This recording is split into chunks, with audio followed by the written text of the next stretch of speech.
comme d'habitude, dans le digital, on a tout plein d'outils, tout plein de bons esprits et brillants pour nous mixer tout ça. Mais qu'est-ce que ça veut dire en termes d'impact sur l'organisation? Quand tu te dis, mon organisation, je vais injecter de la data, qu'est-ce que ça veut dire? Tu crées un département data, mais quels sont tous les impacts en termes de gouvernance, voire peut-être même en termes de mindset sur le fait de vouloir avoir une organisation quantifiée? Alors, comment commence l'histoire? Finalement, la data, c'est quand même pas nouveau. On en parle beaucoup maintenant, mais il y en a toujours eu. Je pense qu'on travaille tous dans des entreprises qui sont quantifiées depuis toujours. Simplement, elles le sont maintenant avec une masse de données qui est beaucoup plus importante. Et naturellement, quand on est dans un grand groupe comme celui de Publicis, Publicis, c'est de multiples sociétés au sein de Publicis dans lesquelles chacun a commencé à réfléchir à ça, à recruter ses experts data. Ils sont souvent tout seuls, en fait, ou un ou deux par entité. Donc la première des choses, c'est de regrouper tous ces experts-là pour qu'ensemble, ils créent une force plus importante et une force d'influence plus importante sur l'ensemble de l'organisation. Donc comment ça impacte Parce qu'en vrai, ils se regroupent vraiment ou... En vrai, ils se regroupent vraiment. Il y a ces fameuses 45 personnes qui sont déjà ensemble et qui fonctionnent ensemble au sein de Publicis Media. Et puis j'en parlais à la pause tout à l'heure, en se parlant, en discutant, et parce que ce sujet de la data, il sensibilise la direction, on a réalisé qu'en fait, chez Publicis, en France, on était plutôt 140 que 45 à faire de la data. Simplement 140 sur des sites différents. Et mardi prochain, ces 140 se retrouvent au même étage à Bastille, chez Publicis, tous ensemble. Alors ça va être un peu contradictoire avec ce que je vais dire juste après, c'est que le vrai enjeu, c'est d'en faire une force, de la regrouper, on parlera RH parce que la data évidemment impacte les RH, d'en faire une attraction pour le groupe. Mais le vrai enjeu, c'est surtout de la mixer au final. Et c'est de trouver les bons profils et de faire travailler ces gens-là avec le reste de l'entreprise, avec des profils qui sont par essence totalement différents, surtout dans un groupe de communication, pour qu'ils inspirent et qu'ils influencent l'ensemble de l'entreprise. Alors justement, pour parler avec le reste du monde, quand on est dans une cellule data, qu'est-ce que tu as mis en place, toi, sur tes équipes, en tous les cas, pour que justement le mindset potentiellement de tes équipes puisse être en mesure de s'adapter à des bons vieux marketeurs ou des gens qui ont eu une autre façon de structurer leur esprit de par leur formation? Alors, j'ai beau être plutôt statisticienne à la base, je passe beaucoup de temps à m'occuper, à mon échelle à moi, de la cohésion dans cette entité data et surtout d'une prise de recul sur le métier de chacun.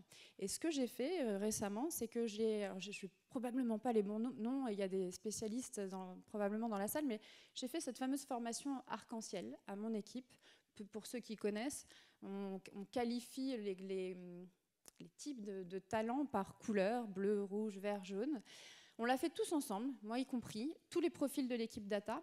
Et puis, on a inclus dans ce process quelques métiers types de l'agence média. Et écoutez, de toute façon, maintenant, c'est simple. Quand on s'adresse à quelqu'un dans l'entreprise, on sait déjà s'il est bleu, jaune, rouge ou vert. Et on sait comment on va lui parler parce que maintenant, chacun se connaît. Alors, donne-nous des exemples, parce qu'on a envie d'anecdotes. Comment tu sais que quelqu'un est rouge après une ou deux questions ou bleu? Alors, le jaune, c'est le plus facile à repérer. Non, mais alors, par exemple, pour ceux qui connaissent, on a des métiers très artistiques en agence de communication. Donc, on a certains métiers, le planning stratégique, par exemple, les gens qui réfléchissent à la façon dont on va s'adresser aux consommateurs. Pour des gens de data science, c'est souvent des profils un peu perchés et en fait souvent des profils assez jaunes finalement, qui ont beaucoup besoin de s'exprimer, de rayonner, très extravertis, l'inverse d'un profil de data science, qui sont très bleus par essence. Et voilà. Et en fait, les bleus de mon équipe, savent. Toi, t'as l'équipe des bleus. Moi, j'ai quand même globalement l'équipe des bleus. J'ai bien 2 ou 3 rouges, 2 ou 3 jaunes, mais globalement, j'ai l'équipe des bleus. Accepte maintenant de comprendre que les jaunes sont différents d'eux, que c'est juste comme ça, et qu'il va falloir qu'ils s'adaptent à ces jaunes-là. Et ces jaunes s'adaptent à ces bleus. Ça a l'air de rien, ça a l'air anecdotique, mais il n'y a plus une discussion dans laquelle il n'y ait pas de couleur. Alors ça ne déshumanise pas non plus, mais on s'accepte mieux les uns les autres sur des métiers qui sont très différents, simplement grâce à cette connaissance de soi. On en a parlé aussi ce matin, c'était hyper intéressant. Mieux se connaître, je crois que c'était OVH qui disait ça, mieux se connaître et nous permet de mieux comprendre les autres et de faire en sorte que ces métiers qui peuvent être un peu à la marge data, et ils vont l'être de moins en moins dans une agence de communication, réussissent à avancer et à travailler avec les autres, et à inspirer et à influencer, ce qui est très compliqué. Et du coup, tu commences à en parler là sur les nouveaux métiers. Quels sont en gros les nouveaux métiers? Est-ce que tu peux nous éclairer un peu dans ce jargon là, parce qu'on connaît tous data scientist, mais si tu voulais bien nous faire le déjargonnage aujourd'hui des 3 métiers dans la data qui reviennent le plus souvent, et peut-être nous parler de profil hybride, et peut-être parler du tien d'ailleurs. Tu me connais un peu, hein, bon. Alors, c'est pareil, il y a probablement plein de spécialistes aussi dans la salle, mais grosso modo, on a beaucoup besoin en ce moment, effectivement, de data scientists.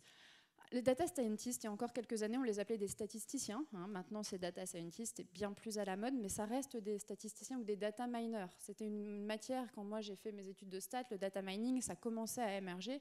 C'est plus que jamais un des métiers les plus importants. Tu enlèves un mythe du digital. Tu es en train de dire que data scientist, c'est pas complètement un nouveau métier, attention. Ah, c'est long. Non, mais je fais exprès.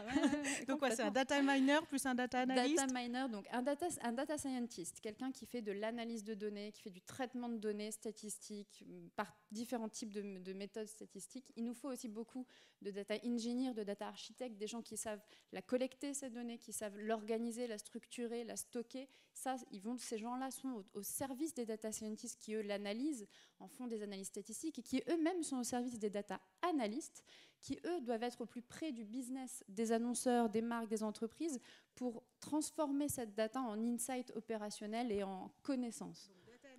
Le plus proche du business, data scientist, celui qui traite qui la fait donnée, le pont, qui data, nous on les appelle engineers ou architectes qui vont collecter, structurer, héberger, stocker et puis, je ne parle pas du RGPD, mais s'assurer que tout ça est évidemment très compliant avec toute la régulation. Et donc toi, tu viens d'un parcours de statisticienne, donc tu avais été formée à quoi? Alors voilà, c'est ça. Effectivement, ce qui manque dans tout ça, j'ai beaucoup parlé de profils data, mais ce qui manque, c'est des profils hybrides. Donc, les data scientists, j'entendais hier, on me disait hier qu'il en manquait 3000 en France. Si vous avez des enfants en train de faire des études, c'est vers quoi il faut les orienter. Mais ce qui manque le plus, et ce qui va certainement donner un avantage concurrentiel et une longueur d'avance aux entreprises qui arrivent à en recruter, c'est des profils hybrides. Des profils qui comprennent les enjeux business, qui comprennent les enjeux organisationnels. Ils sont bleus et jaunes, ceux-là. Les enjeux data. C'est des bleus-jaunes. Bleu-jaune, qui ont un bon mix de couleurs. En tout cas, qui ont cette vision globale, cette vision stratégique de comment la data, qui, comme on l'a dit ce matin aussi avec le digital, n'est qu'un moyen, attention, sert vraiment les intérêts de l'entreprise parce qu'il faut avoir cette double compréhension pour le faire. Et j'en rigole un peu, mais les profils hybrides, effectivement, j'ai mon exemple qui n'est certainement pas le meilleur, mais j'ai fait une formation de statistique, j'étais passionnée de médias. Quand je suis sortie de mon école de statistique, naturellement, j'aurais dû m'orienter vers de la finance, parce que tout le monde le faisait à cette époque-là, que c'était très à la mode et que ça payait bien quand même par rapport à la com. Moi, j'étais passionnée de médias, donc je suis allée dans une agence média et j'ai passé 7 ans à peu près à laisser de côté toute statistique. Je crois que le mieux que j'ai dû faire, c'était un écart type en 7 ans. Et par contre, à m'acculturer, à me former aux médias, à la communication, à la publicité, ce qui a été, par rapport à mes études, un choc émotionnel fort. Et puis un jour, on est venu me chercher parce que justement, j'avais un profil statistique. Et je suis devenue, bizarrement, sans le vouloir, un de ces profils hybrides. Alors particuliers, il y en a de plusieurs sortes, mais un profil hybride de quelqu'un qui connaissait la communication, les enjeux des médias et de la publicité, et qui en même temps était capable de parler à des data scientists, des data architectes, de les challenger un peu, d'aller les chercher, de rigoler quand on nous parle de réseaux bayésiens, d'équations structurelles et de choses comme ça, parce qu'on en parlera après, il y a tout un effet jargon qui impressionne, mais qu'il faut savoir remettre à sa place aussi de temps en temps, et qui du coup fait qu'aujourd'hui, finalement, en tant que statisticienne, là où j'étais un ovni il y a quelques années en sortant de l'école, je pense vraiment que maintenant je suis au bon endroit au bon moment, parce que c'est dans ces métiers-là que la data devient très intéressante. C'est qu'on commence à en faire des choses intéressantes. Et est-ce que du coup tu as eu la chance de réussir à retrouver des profils hybrides dans tes équipes, et où est-ce que tu vas les chercher?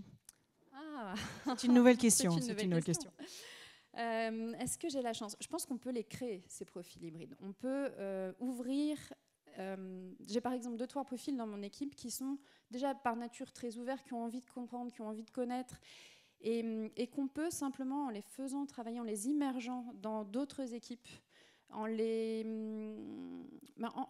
oui, en les forçant à se poser des questions sur ce qu'ils font, à donner du sens à ce qu'ils font, à faire en sorte qu'ils comprennent que la data n'est pas une finalité, mais bien un moyen, on arrive à créer ces profils hybrides avec le temps. Maintenant, les profils hybrides, c'est des gens qui sont en reconversion, c'est des gens qui sont aussi qui mixent les... Après, tu commences à avoir des doubles formations dans certaines écoles de commerce qui commencent à faire des masters sur la data. Oui. Donc, ça va sûrement continuer. Oui. Dernière petite question pour toute notre audience. Si tu avais 3 conseils à donner pour conduire une organisation quantifiée. Alors, je pense que le premier conseil serait de ne surtout pas penser, j'en reviens au jargon, de ne surtout pas penser que la data n'est l'affaire que des experts data. C'est tout sauf ça, c'est l'affaire de tous, c'est un moyen de plus, comme le digital, comme les RH, on est presque une fonction support finalement, et n'importe qui, même le profil le plus littéraire, peut parfaitement se projeter dans tout ce qu'on peut faire avec la data, et au-delà de cet effet de jargon, qui est quand même encore une sorte de vitrine et de protection de toutes ces équipes-là, quand on est rentré dans le jargon, il y a vraiment énormément de choses à faire pour tous dans la data. Donc ce n'est pas l'affaire d'une équipe qu'on va effectivement mettre à 140 dans un espace et on va les laisser entre eux. Cet espace, c'est presque un laboratoire d'expérience pour créer de nouveaux produits, mais avant tout, c'est travailler les uns avec les autres et être tous impliqués dans cette expérience data, tout métier confondu. Vraiment, j'insiste, tout métier confondu. Et il y aurait un autre conseil ? Il y aurait un autre conseil. Ne pas la fantasmer non plus, parce que bien souvent, on vient me voir un peu justement comme l'équipe qui travaille sur un annonceur n'a pas trouvé une réponse à l'une de ces questions, et moi, avec mes équipes data, on va être le sauveur qui va venir... Tu as pile la lumière sur toi, tu vois, on voit. C'est le soleil de la journée qui arrive. Le L'or va sauver. Qui va répondre à la question. Non, surtout pas, on ne répond pas à des questions, on donne de nouveaux moyens de réfléchir.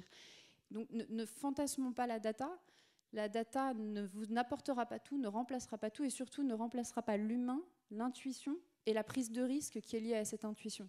Donc moi, ce que j'aime dire, et je fais souvent des présentations à des clients, c'est mon équipe on est mauvais en fait si on ne fait que de la data sans travailler ensemble, et les équipes qui aujourd'hui font du planning strat, des recommandations médias, sont en retard si eux ne travaillent pas avec nous. Et c'est ensemble qu'on arrive à être plus performants et plus efficaces. Et un tout dernier conseil, qui est très lié aux deux autres, c'est le mixage justement. Il y a eu une campagne à Heineken, je ne sais pas si vous avez vu, une campagne d'affichage qui dit que le brassage est une richesse. J'aime beaucoup. On travaille pour Heineken, bien sûr. Mais c'est vraiment ça en fait, le brassage des cultures, et surtout au sein de l'entreprise, et je pense que c'est quand même à peu près tout ce qu'on s'est dit depuis ce matin, et le fait de les faire travailler en mode agile, ces différentes cultures, c'est clé, et c'est ça aussi qui fait prendre un temps d'avance, surtout sur ces enjeux data qui sont complexes, qui sont difficiles à mettre en œuvre, et qui en fait ne fonctionnent que si on arrive à brasser les métiers. Donc ne pas laisser la data comme une boîte noire. Mais c'est marrant parce qu'il y a 2 expressions sur la data. La data, c'est l'or noir, mais ça peut être la boîte noire. Donc ni l'un ni l'autre, si je synthétise. Est-ce qu'il y a des questions dans la salle pour Laure sur tous ces sujets-là d'organisation quantifiée, de data-driven organization ? Allez, qui est-ce qui veut bien se lancer ? C'était très clair ? Rien à ajouter ?